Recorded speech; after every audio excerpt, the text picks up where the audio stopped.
Hello दोस्तों, कैसे हो आप सब। आई होप आप सब बढ़िया होंगे। तो दोस्तों, आज की वीडियो भी बहुत ही इंटरेस्टिंग और बहुत खास होने वाली है। इतिहास के पन्नों को जब हम पलटते हैं तो कई वीर राजा महाराजाओं का जिक्र होता है और कई खूबसूरत और वीरांगना महिलाओं के बारे में भी पता चलता है। आज हम जिस राजकुमारी के बारे में बताने जा रहे हैं उसे विश्व की सबसे सुंदर रानी का खिताब प्राप्त था। इस दिलकश रानी के दो प्रेमी रहे, जूलियस सीजर और मार्क एंथनी। बाद में रानी ने मार्क एंथनी से शादी कर ली, लेकिन सबसे पहली शादी उसने अपने भाई से ही की थी। लेकिन बाद में अपने ही भाई को मौत के घाट उतार दिया, यानी कि अपने पति को ही मौत के घाट उतार दिया। लेकिन क्यों किया ऐसा, आपको ये सब जानने को मिलेगा। बस आप वीडियो में अंत तक बने रहिएगा और वीडियो को लाइक शेयर कमेंट जरूर कर देना। हम यहाँ मिस्र की राजकुमारी क्लियोपेट्रा की बात कर रहे हैं, जिन्हें सुंदरता की देवी भी कहा जाता है। क्लियोपेट्रा न केवल खूबसूरत थी बल्कि वह काफी चतुर और कुशल षड्यंत्रकारी भी थी और बहुत ही कामुक भी थी। कहते हैं कि क्लियोपेट्रा को 5 भाषाओं का ज्ञान था और वह एक चतुर नेता भी थी। यही कारण था कि वे बहुत जल्द किसी से भी जुड़कर उसके सारे राज जान लेती थी और इसी के चलते उनका सैकड़ों पुरुषों के साथ भी संबंध था।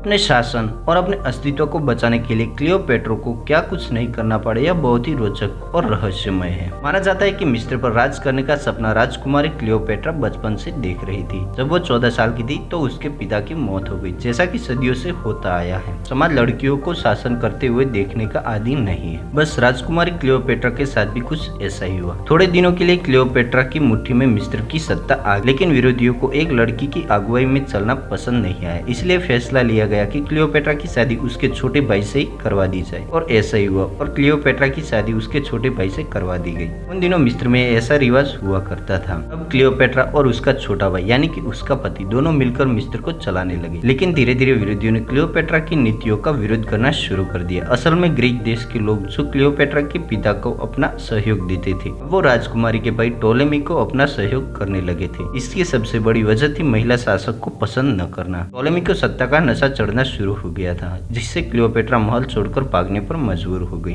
उस समय रोम पर सीजर और पाम्पे का राज हुआ करता था। दोनों में अनबन होती रहती थी। इसका फायदा टोलेमी ने उठाया। उसने सोचा अगर वो पाम्पे को मार देता है तो सीजर इस बात से खुश हो जाएगा, लेकिन टोलेमी को ये बात नहीं जानता था कि पाम्पे सीजर का दामाद भी है। टोलेमी ने पाम्पे का सिर काटकर सीजर के सामने रख दिया, लेकिन सीजर इस बात से बहुत गुस्से में आ गया और टोलेमी और सीजर के बीच दुश्मनी हो गई। जब ये बात क्लियोपेट्रा को पता चली तो उसने सीजर से दोस्ती करने की सोची और एक रात वो अपनी खूबसूरती से सीजर के होश उड़ाने पहुंच गई। कहते हैं कि सीजर क्लियोपेट्रा की खूबसूरती का कायल हो चुका था, लेकिन क्लियोपेट्रा की किस्मत यह भी एक बार फिर धोखा दे गई। सीजर को दुश्मनों ने मौत के घाट उतार दिया। सीजर की मौत के बाद एंटनी नाम के एक शख्स को रोम का राजा बना दिया गया। असल में एंटनी सीजर का बहुत ही खास आदमी था। एंटनी और क्लियोपेट्रा दोनों साथ में रोम चलाने का फैसला कर चुके थे। साथ ही क्लियोपेट्रा की नजर मिस्र पर भी थी। एक बार फिर से क्लियोपेट्रा की राज्य करने की बात दुश्मनों को रास नहीं आई और ऑगस्टस सीजर की सेना ने दोनों को मारने की योजना बनाई।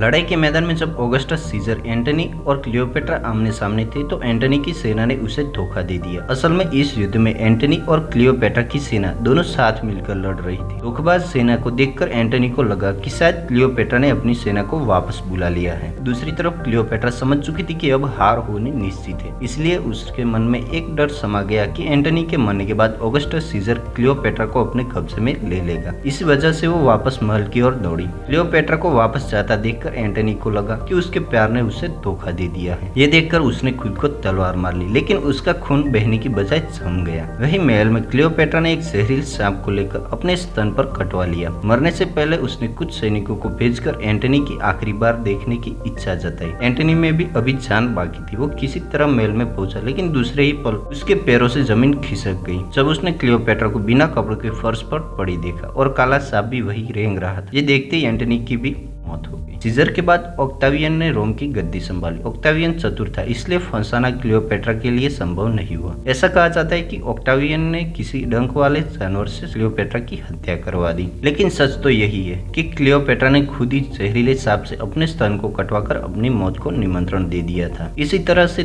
30 ईसाई पूर्व क्लियोपेट्रा इस दुनिया को छोड़कर चली गई और मिस्र पर रोमनों का अधिकार हो गया। हालांकि उनकी मृत्यु के विषय में भी अभी तरह तरह की बातें कही गई है, लेकिन वास्तव में क्या सच है इसे दावे के साथ बताया नहीं जा सकता। तो दोस्तों, आज के लिए बस इतने ही। आपको कैसी लगी ये वीडियो हमें कमेंट में जरूर बताइए और अगर आपको ये वीडियो पसंद आई तो प्लीज वीडियो को लाइक करें, शेयर करें, कमेंट करें और इसी तरह के इंटरेस्टिंग वीडियो देखने के लिए चैनल को सब्सक्राइब करके नोटिफिकेशन बेल को ऑन कर दे। मिलते हैं अगली वीडियो में, तब तक बाय, ख्याल रखें।